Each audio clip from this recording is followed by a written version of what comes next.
Welcome back to the Torque Test channel. The Torque Test team over here sees a lot of tools throughout a year. Some are fantastic and some are fantastically not. Either way, we hope it's fun to find out along the way with us each Friday, but among all of those, here are 10 tools we tested this year that stood out, each of them linked below. Number 10, impact socket adapters from Milwaukee, specifically their short length, not their extra stubby length, and for standard length, as it turns out, yeah, DeWalt. We've broken a lot of these over the years, so we set out to find the brand that will do that the least often. And as it turns out, the old ketchup and mustard brands, despite this not even being a power tool, stood out amongst the rest for their respective lengths. Impact drivers are getting more and more powerful, thanks in large part to these two guilty brands. So it makes a lot of sense they would need something that can withstand their own tools. And other brands' impact drivers, with a gauntlet of increasingly brutal impact drivers, we put these through. Milwaukee stood out the most there, and with continued use these past months, we've confirmed the specific DeWalt model linked below is right up there with it as well, now set to save us about $100 to $200 a year by our math in impact driver adapters. Nice.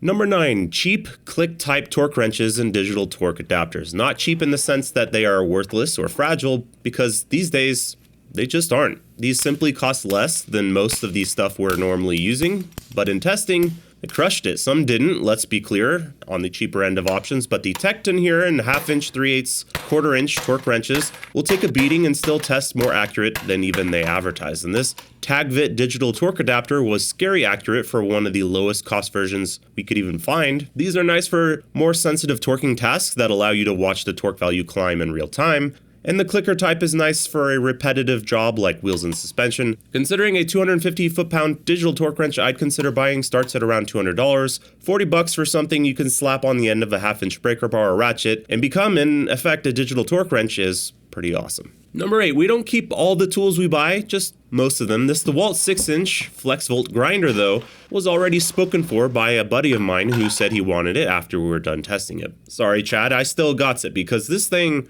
rocks. It makes gobs of sauce. Like on a dyno, it produced 1270 watts at the dyno. That's about 1900 at the tool, more than you're usually going to get out of our 120 volt grid. Though the Metabo is an amazing choice if you do need to grind all day in a corded option, can recommend. So it's making around 20% more than the next closest 6-inch grinder, this DeWalt, that we tested. And that makes it good for everything, I find. Safes that you forgot the code on and left your passport in the day before heading to Japan, you name it. The 6-inch disc opens up a lot more opportunities than you'd think coming from a guy who pretty much used 4.5 inchers his whole life. And the power for that disc to just never slow down on you when you push it through stuff makes you feel like Iron Man with a new suit upgrade. Just opens so many more doors for you, whether they're locked or not. It's pretty good. Number 7, thread locking compound that's somehow not Loctite for the first time in my life, because in testing this brand at Skunk, it just edged it out and it pours out in a way I prefer to boot, not leaking down on the bolt as much. And not simply in torque to break free, but torque before versus after baking to advertised temperature limits, the effects oil has on that holding ability, and the effects of vibration on finger tight versus torque down. This $8 to $10 bottle of stuff on the whole bested the $16 to $20 name brand stuff from Henkel. Not a good rule to apply to most no-name brands on the sites like Amazon because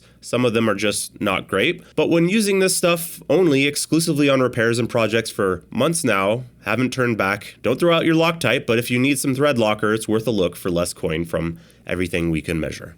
Number 6, not a new tool by any means, but new to us as we've been able to double our air tool capacity this year, Harbor Freight's 1-inch air earthquake impact wrench. This is a tool that's gone up little to nothing in price over the past few years, as our wallets have been able to seemingly buy less and less, and yet it currently sits atop our largest, most powerful impact ranking we have, the large drive size leaderboard, in first place at $299, or less than half most comparable options right now. It knocks on the door of 2,000 foot-pounds like nothing else we've tested, and while it has little finesse or trigger control or any creature comfort features and weighs more than most, it puts in work, and our comments section mostly only had good things to say about it in recognition to the torque this delivers and how long it's been in service to them. Considering how many Harbor Freight locations there are, having access to something like this that doesn't suck in our opinion is a pretty big deal for you diesel and heavy equipment guys, and something this old and barbaric making it into this year's top 10 just gives me good vibes.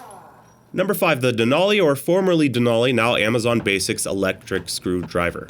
If you stepped out of a time machine in 1920 and told folks you invented a cordless screwdriver, they'd tell you, we already got one of those. But no, this simple $24 to $25 tool was the cheapest we bought in a roundup of models that we didn't expect much from. So it started off in price with this one, and to date still hasn't been beat overall. We even put together a second episode with pricey Mac tools and Japanese vessel screwdrivers.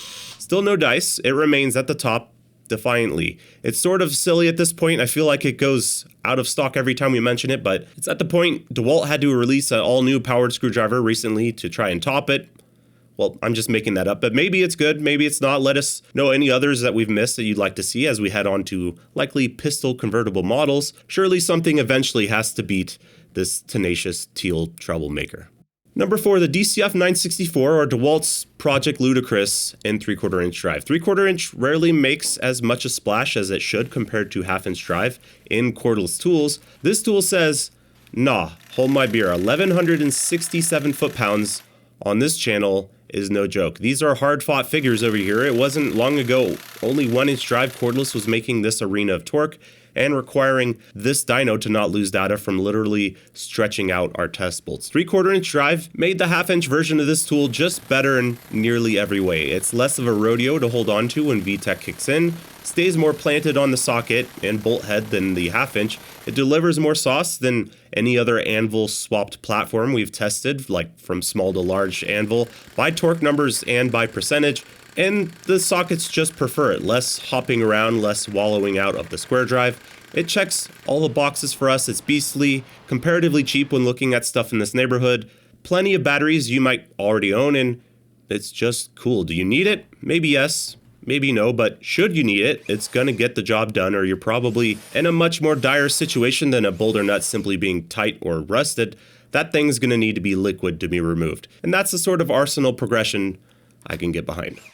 Number 3, making it into the top 3, we somehow have, yes, it's been a wild year, Walmart Hypertough. Their Gen 2 stuff, in this case, their new compact impact wrench. This thing is currently, when considering torque claims, price, size, and performance, number 1 in cordless on our rankings of everything compact impact we've ever tested. 32 examples, and it's at the top. A big reason of that is because it's $59.88 as a kit. But not only because of that, it also made 323 foot-pounds, which somehow, always saying a lot of the word somehow when talking about this tool, it beats a DeWalt DCF 921. That's over 5 times as much as a kit. When a tool like this doesn't suck to this level of unsuckitude, and whose kit costs as much as a name brand battery charger, it falls into that category of, it doesn't matter if you don't own their batteries, keep the battery attached to the tool and treat it as its own thing altogether. It's $60 and that includes a 3-year warranty. Oh, but the quality of my Chinese-made tool is so much better than that Chinese-made tool. Well, okay, perhaps that could be true. Then buy 3 of these for 9 years of warrantyable service over that time, and you're coming in at just over half the price total instead of a fifth of it. I'd instead buy the 4 amp hour battery to go along with it, or the mid-torque that comes with that battery, but it's hard to envision a lot of money being wasted here either way. We've bought their other Gen 2 models. They're slotted for the dyno coming up. Looking forward to that. Coming in at number 2, compacts made a splash this year. It may not cost as little as a Walmart tool, but it made the most torque of any cordless compact we've ever tested, including that last one. An overall tool that's noticeably smaller and lighter. Noticeably smaller as an M12 seemed to fit everywhere you'd think of using an impact wrench. Their last one was one of our most often used tools around here, despite other tools making more torque than it in the past 2 years. Milwaukee said, we can fix that. Its trigger modes interface, they should have called it what it is, a compromise to fit a larger motor in there. Frankly, I think that would have been better marketing than calling it a feature. We stuffed a big block in here so large for a compact that even these buttons on top don't fit anymore. That said, just leave it in high, use the trigger to modulate the torque, and try to not find your way into neutral. 408 foot-pounds from something that's smaller than their own platform's flashlights. Not quite in the number 1 spot this year for a couple of annoyances and needing its largest battery to do what it says it can. But when they announced it, I had heavy doubts it would even be doing that. And, well, mostly I was just wrong. It moved the goalposts for all brands wanting to play at this size range in the impact world. It is a game changer tool that every technician, no matter your favorite color, should test drive for a week to see how much it can really get done. And at number 1, we have Pushy, our new favorite push button wrench tester.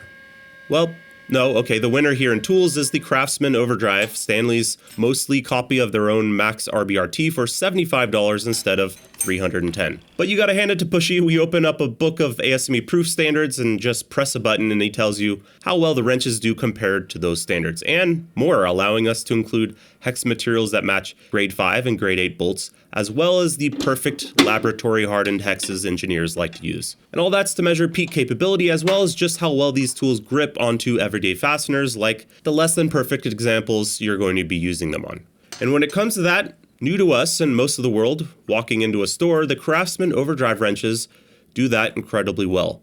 Coming in at less than Harbor Freight Icon stuff, and coming within spitting distance of a $500 set of Snap-on Flink Drive Plus. This set comes in a mighty useful compact carrying case and signals to us that Craftsman hasn't let out its last dying breath in the world of quality hand tools. The 6-point box ends on these wrenches mean they maybe shouldn't be your only wrenches, in our opinion, but they certainly will sometimes be the only wrenches that you're going to find within driving distance or able to simply click to add to cart that will remove bolt heads that look more octagonal than hex or more rusted appendage of your vehicle. The tinted chrome is cool, they feel quite good in use. These were a real ringer in a debate that was supposed to be between Harbor Freight and Snap-on, coming out of left field to really surprise a lot of us.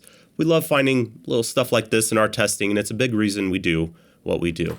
And that wouldn't be possible without you guys. A big heartfelt thank you to you watching this video or other videos, to you, the person who clicked on our Etsy store, and especially to you, Wholesome Dude, dropping comments in our comment section that remarkably, year after year, is an actually decent place to scroll down to and not feel like you need to take a break from the internet for a while. Critiques are welcome. You don't have to jump on the hype train, but against all odds, we continue to have one of the least toxic to each other communities I've had the pleasure to experience on a day-to-day basis, and it's why we as a team continue to comment with actual thought-out responses to your questions and suggestions instead of letting YouTube's AI empty canned response bots that they give channels like ours access to type generic responses to you to increase engagement.